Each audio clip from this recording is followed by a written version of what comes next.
सातारा जिल्हा परिषद निवडणुकांचा बिगुल अखेर वाजला आहे.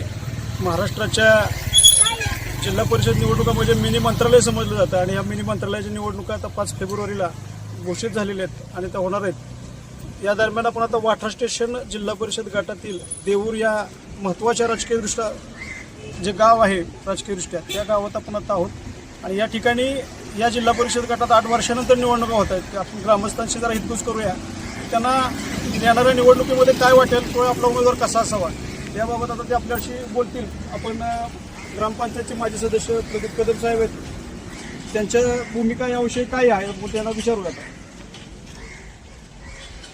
नमस्कार. होऊ घातलेल्या जिल्हा परिषद पंचायत समितीचा आता नुकताच 16 तारखेपासून अर्ज भरण्याची प्रक्रियेचे आदेश वरच्या पातळीवर आज आपल्या सर्व जिल्हा परिषद आणि कोरेगाव पंचायत समितीच्या या प्रक्रिया चालू झालेली आहे आणि या संदर्भात इच्छुकांची गर्दी काय राहील ते आता काही दिवसातच समजेलच. परंतु वैयक्तिक मला जर विचाराल तर तालुक्याचे प्रतिनिधी आणि कृष्णा खोरे विकास महामंडळाचे उपाध्यक्ष माननीय आमदार महेशजी शिंदे साहेब यांच्या माध्यमातून तालुक्याचा विकास खूप झालेला आहे. खूप म्हणण्यापेक्षा शब्दात सांगता येणार नाही एवढा जननायक आणि जलनायक आहे. त्यांनी नुकतंच आता 98% कोरेगाव तालुक्याला पाणी देण्याचं पूर्णत्वास नेण्यासाठी त्यांचे अथक प्रयत्न चालू आहेत आणि या प्रयत्नातून विषय जरी इलेक्शनचा असला तरी काम बोलेल आणि सर्वसामान्य जनता नक्कीच महेश शिंदेच्या विचाराबरोबर एकरूप राहील असं मला वाटतंय. आता या वाठा जिल्हा परिषद गटातून आमदार महेश शिंदे जो उमेदवार देतील मग तो जिल्हा परिषदेचा असेल किंवा पंचायत समितीचा असेल त्या विचाराबरोबर आम्ही आमदार महेश शिंदे हाच पक्ष मानून त्यांच्याबरोबर राहणार. शशिकांत शिंदे साहेब व आत्ता विद्यमान आमदार महेशजी शिंदे साहेब विकासाबाबत बोलायचं म्हणत तर आत्ता मी शरद पवार गटाचा कार्यकर्ता आहे. गट म्हणण्यापेक्षा विकास कार्य म्हणजे काय हे समाजाला पहिलं कळलं पाहिजे. आत्ताच्या विद्यमान आमदार किंवा आत्ताच्या सत्तेच्या सत्ताधाऱ्यांनी निव्वळ रस्त्याची कामं केली म्हणजे विकास कामं झाली म्हणतात. असं जर वाटत असेल तर माझ्या मते तर हे चूक आहे. सध्या बेरोजगारी आणि समाजाला उन्नती साधन काहीही नाही. त्यामुळं ह्याच्या मागील सर्व आमदारांनी समाजाला धरून रोजगार म्हणा किंवा यातून भरपूर सर्व कामं केलेली आहेत आणि आत्ता सत्ताधाऱ्यांचा फक्त रस्ते आणि स्वतःची बिझनेस हे सांभाळण्यात चाललेलं आहे. विकास झाला का तर समाजाला रस्ता एवढ्या दिवसात स्पष्ट होईल. ओके. या कोरेगाव तालुक्यात विद्यमान आमदार शंकरराव जगताप साहेब म्हणजे विकास झाला आतापर्यंत. एक राजकीयदृष्ट्या महत्त्वपूर्ण असलेल्या देऊर गावात आपण आहोत. आता देऊर गावामध्ये कशा पद्धतीचा विकास झाला, यापूर्वी शशिकांत शिंदे या ठिकाणी आमदार होते, त्याच्यानंतर 10 वर्षात आमदार महेश शिंदेने या ठिकाणी आता काम करायला सुरुवात केलेली आहे आणि आपण बघतोय आता की त्यांच्या माध्यमातून काही विकास कामं गावात झालेली आहेत आणि काय होणार आहेत. तर त्याच्या संदर्भात त्यांचे कार्यकर्ते प्रदीप कदम आपल्या सोबत आहेत, ते सांगतील की आमदारांनी या गावामध्ये विकास कशा पद्धतीने केला ते जाणून घेऊया त्यांचं मत. आता पत्रकार या नात्याने तुम्ही आता या विभागात असणारे सर्व पत्रकार बंधू महत्त्वाचे काही तुम्हाला वाटणार असले प्रश्न तुम्ही विचारणं साहजिक आहे. नागरिकांचं मत जाणून घेणं बी ते अनिवार्यच आहे. परंतु विकासाच्या बाबतीत म्हणाल तर स्वर्गीय शंकरराव अण्णा जगताप साहेब त्यांच्या माध्यमातून असेल किंवा स्वर्गीय डॉक्टर शालिनीताई पाटील साहेब यांच्याही माध्यमातून असेल, आज महाराष्ट्राचे प्रदेशाध्यक्ष शशिकांतजी शिंदे साहेब ते माजी आमदार होते कोरेगाव तालुक्याचे, यांच्याही माध्यमातून आणि आता जे विद्यमान आमदार सलग 2 वेळा आहेत असे आपण सर्वांचे लाडके, म्हणजे लाडके का म्हणतो कारण कार्यसम्राट आमदार आहेत ते. त्यांनी प्रत्येक सर्वसामान्यांचं मत जाणून घेऊन या तालुक्याला नेमकं काय हवं आहे, काय दिलं पाहिजे याची नाळ स्वतः त्यांनी ओळखली आणि त्या दृष्टीनं अहोरात्र ते प्रयत्न करत असतात. अगदी त्यांच्या सातारा असेल, खटाव असेल, कोरेगाव तालुका असेल, या तिन्ही तालुक्यातील प्रत्येक गावात त्यांनी त्यांच्या म्हणजे विकासाचा मुद्दा धरून त्यांनी प्रत्येक गावात खूप अशी छान छान कामं केलेली आहेत आणि सर्वसामान्यांचा एक त्यांच्यावर पूर्ण विश्वास बसलेला आहे. त्यामुळं मगाशी आता तुम्ही म्हटलं की कुणबीच्या बाबतीत हे करा, तर त्यांचंही ती प्रांजळ मत आहे की ज्याचा अधिकार आहे त्यांना मिळावा, त्याच्यातून त्या समाजाच्या ओबीसीच्या नेत्यांनी ठरवून काय करायचे त्यांची ती भूमिका राहील. त्याला नेमकं महेश शिंदे किंवा जे काय प्रतिनिधी आहेत ते त्याबद्दल विचार करून हे करतील. देऊर ग्रामस्थ यांनी सांगितल्याप्रमाणे जर कुणबीचा उमेदवार जर दिला तर आम्ही काम करण्यास समर्थ आहे. आणि शशिकांत शिंदे साहेब जो निर्णय घेतील तो आम्हाला मान्य असेल. ओके. मी विकास जालेंदर कदम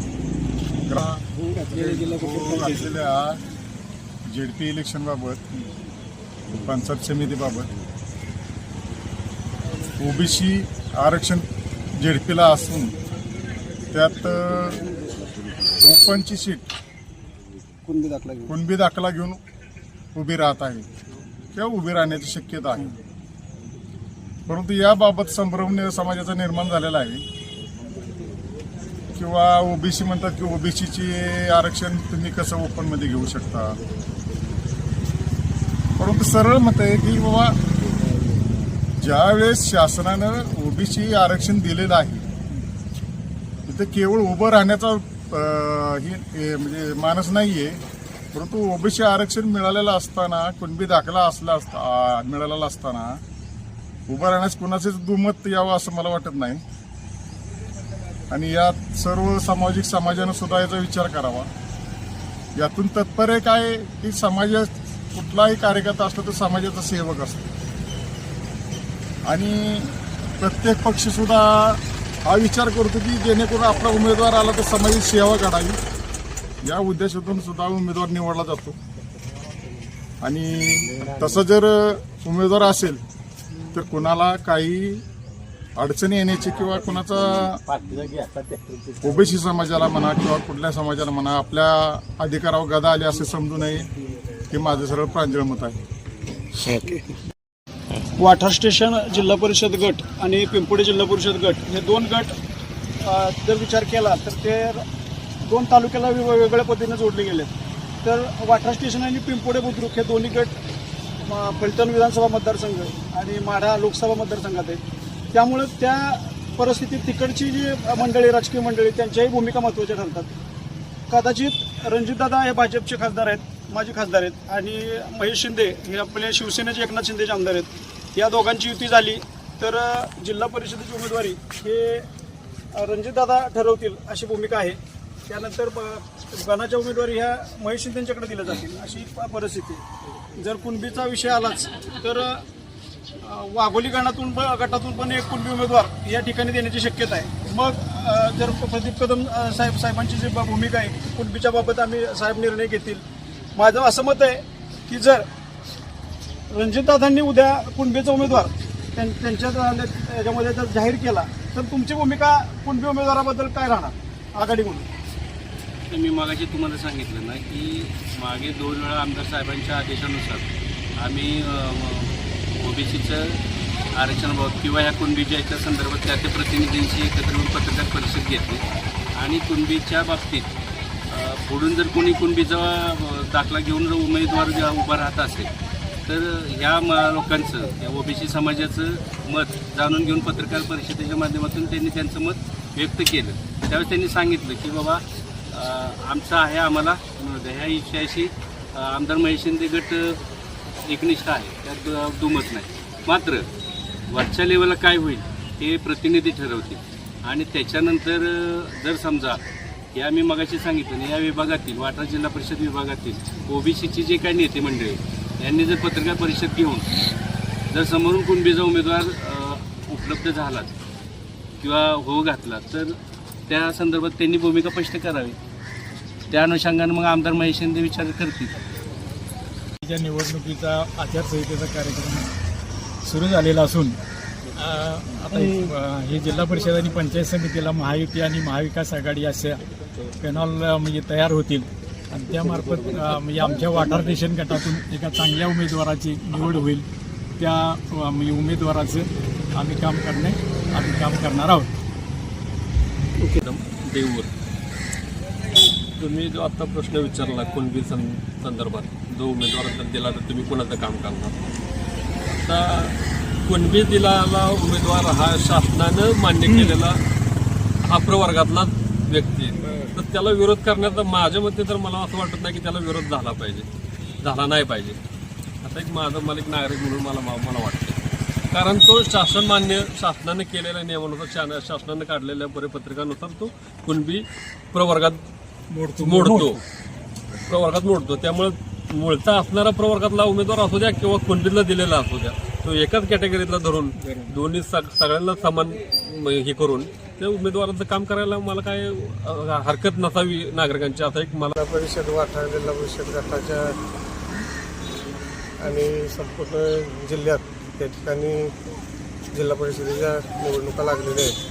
वाठार देशात जिल्हा परिषद गट हा खऱ्या अर्थानं संवेदनशील बनला आहे आत्ता, कारण या गटात ओबीसी हे आरक्षण महिला प्रवर्गासाठी जिल्हा परिषदेच्या गटासाठी लागलेलं आहे आणि वाठार स्टेशन गण त्याच्यात महिला असं आरक्षण आणि आंबवडी गणात